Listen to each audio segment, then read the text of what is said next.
you don't want to have to completely replace flooring, but I mean, at the same time, make sure it's thoroughly clean, or, if there's stains or odors on the carpet, you can have the carpets shampooed, but if they're so far gone, you might want to replace carpet. Carpet's pretty Yeah, inexpensive fix, right? carpet's a pretty. You know what it is? Also, is it's fast.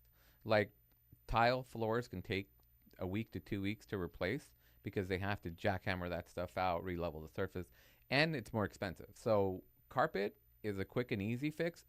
Shampoo it first, right? And then if it doesn't clean out, or bad odors or something like that, that's pet odors. We've had, remember those few houses that we Oh, had yeah. where the floors just weren't going to come clean because it Yeah. actually gets into the underlayment or the padding, and then it's stuck in there, and you're just always fighting a mask or masking an odor. And every once in a while, you find a hidden gem under the carpet, right? Have you ever found wood floors? No, it's like the most cliche thing to find, but I've never found a set of beautiful I parquet wood have. I floors under have. there. They were, and actually, it's funny you say that. They were parquet wood Yeah, because floors. that's the Like, old school stuff. it Those is. It little was like, old school, and somebody actually carpeted over those. yeah, that was the thing to do back in the day.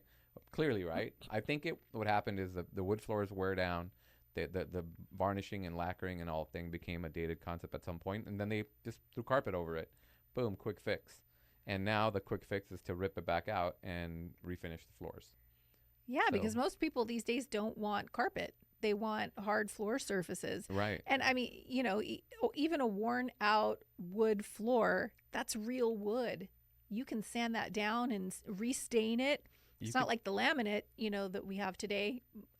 yeah, So you get that's lucky if you've got wood floors underneath the carpet. right, right. That is a thing that saves you a lot of money, and you get a lot of bang for your buck if you can do it. If you get lucky. Now, those mid 50s homes, kind of like right around in that era, they had that parquet, they were raised foundation floors. Those where they had the crawl space underneath, those might have that, but the foundations won't have it, which are probably like 60s and forward. Yeah, so okay, Yeah. carpets, flooring is expensive, especially like it, hardwood floor, yeah, like it hard definitely solid can. or even engineered. It definitely can be. Another thing that comes to mind is cracks in the driveway. I don't ever really recommend that our sellers fix those, I because the no. the earth is shifting all the time, and I mean, it's just normal for. I'd be aware of tripping hazards. That's something that we've had Yeah, to do, yes, I and agree with you. we had one that had like a 6 inch gap in between the driveway, so like it was a tripping hazard, and they were worried about that. And we had the concrete guy cut out a section, like a strip, right, like just a like a foot strip, and then he replaced it and kind of made it blend. Other times you can grind it down, but if it's high. Otherwise, no, I don't ever address that. And even if like in during home inspections, if people ask for it, I'm very hesitant to do anything about it. Like, Hmm. or obviously it's the seller's discretion, but I don't generally recommend that.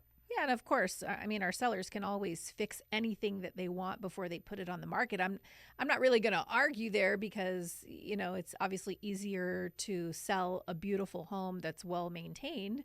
But if they ask my opinion, I definitely think that less is more, because I want our sellers to get the most bang for their want them to get the most out of their home, right? Right. Well, So it, we live in California. We're constantly shifting. yeah. Concrete cracks. You can't like get a big huge slab. That's why they put those lines in there so that it can shift a little bit and not crack, but still it cracks. So you do what Yeah. you work with what you got to the Yes. most extent, Yes. unless again if it's a we always say a health and safety issue, right? And a trip hazard starts falling in that space, so I agree. then you have to address it. I agree. Another thing that may come to mind is replacing the front door. I've had people ask me, should I replace a worn out front door? I don't really think so. I mean, I think a lot of times with front doors, they're wood. You can sand them down, you can repaint them, you can make them almost like nearly new. And new front doors are really costly. Yeah, I wouldn't if I were selling it, unless I can't think of a door that I've ever like said we have to replace this front door. Although yeah, I'm remembering one where she had to replace it, and she went to Home Depot. She like called a private person. Home Depot delivered them, but she had to have somebody else install them because Home Depot was taking too long. Anyways, she felt that way, but I didn't agree with her so much. I thought painting them and sanding them and just giving them a nice. And this is the thing, you don't want to replace, you don't want to over improve for your neighborhood, right? I mean, you can put these humongous, like, beautiful metal doors that are like, big pivot doors, like those ones that you see that are in like really high end homes. Those are beautiful, right? But you don't want to put it in a middle, in the right and wrong neighborhood, right? Well, yeah, because if you over improve for the neighborhood, you will definitely not see your money back. You're not going to get your And investment that's back. the biggest thing about probably everything that we're discussing with regards to kitchen, flooring, and all. It all should blend with the neighborhood and the style of the neighborhood and the level of the neighborhood. So that's what agree. also a huge factor, right? You don't want to over improve for the neighborhood. Yeah, and you can also put like fresh hardware on. That makes a really big difference too on the front door. Yeah, I'm a fan of that. I like I